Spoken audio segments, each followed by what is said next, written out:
Hi, Auntie Rex here. I want to talk to you about juice fasting, particularly about breaking a fast. I'm not going to tell you everything about breaking a fast, but I am going to tell you this. You're going to need to have discipline. A lot of people come to the end of their juice fast and they think, man, I have had so much discipline over these last however many days you fasted. And, oh man, I can't wait till I don't have to be this disciplined anymore. I get to just let go and eat something. Well, that is not necessarily true. What have you gotten yourself into now? Is that what you're thinking? Well, this is an exciting adventure. I want you to be excited to continue it after your juice fast is over.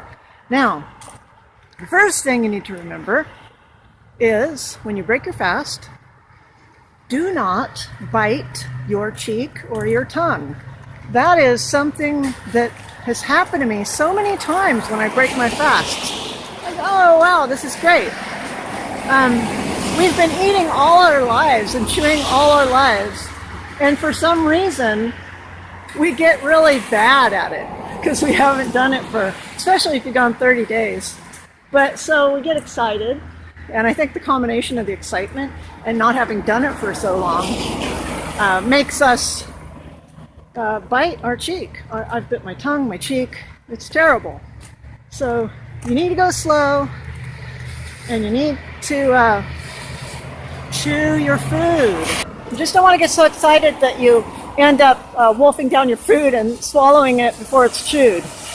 If there's one thing I've learned from juice fasting, oh hi Crow, I gotta feed this guy, sorry. Give me a second. Hi, here you go. Throw the peanuts down and leave.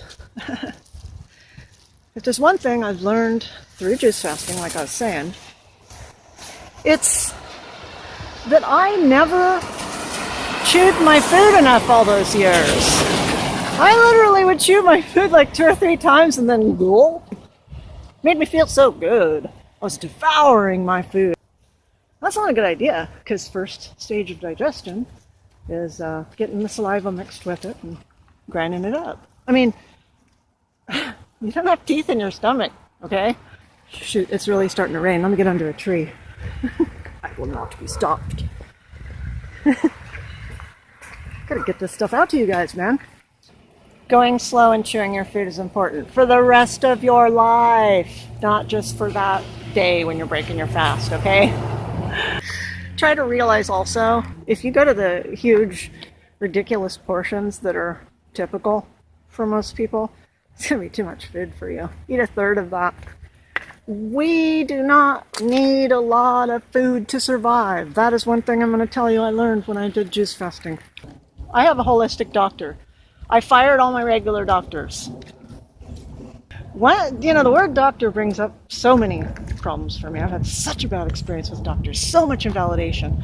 I have a holistic doctor that has vowed to help me with anything that happens. Because I'm a special case, because I have severe trauma all my life and complex post-traumatic stress disorder. So I have a lot of physical manifestations of that.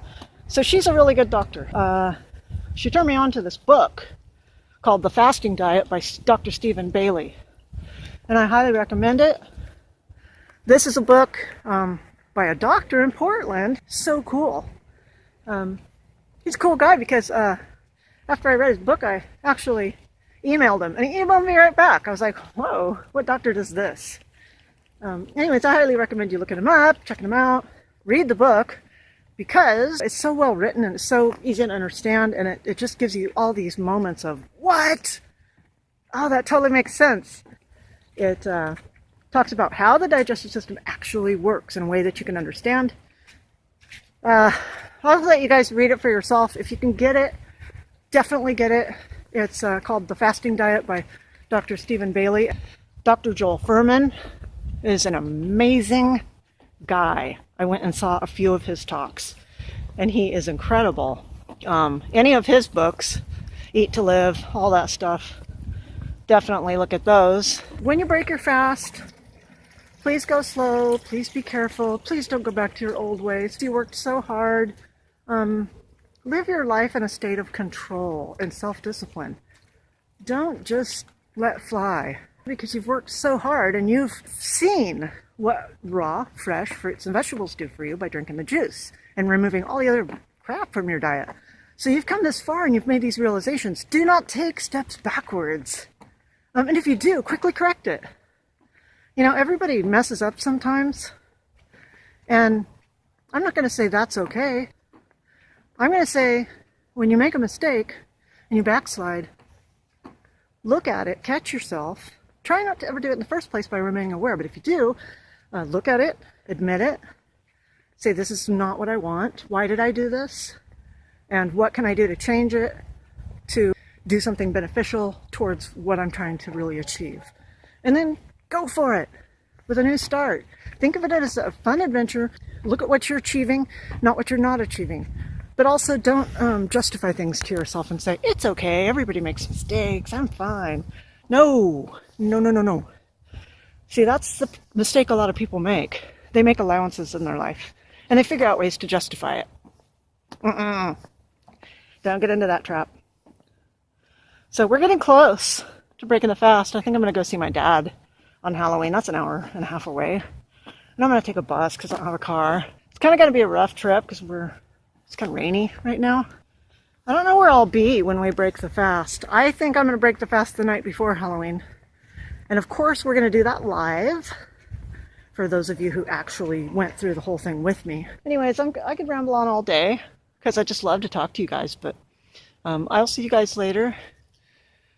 There will be more before the fast ends. So I will see you then. And remember, I'm doing it and you can too. Bye.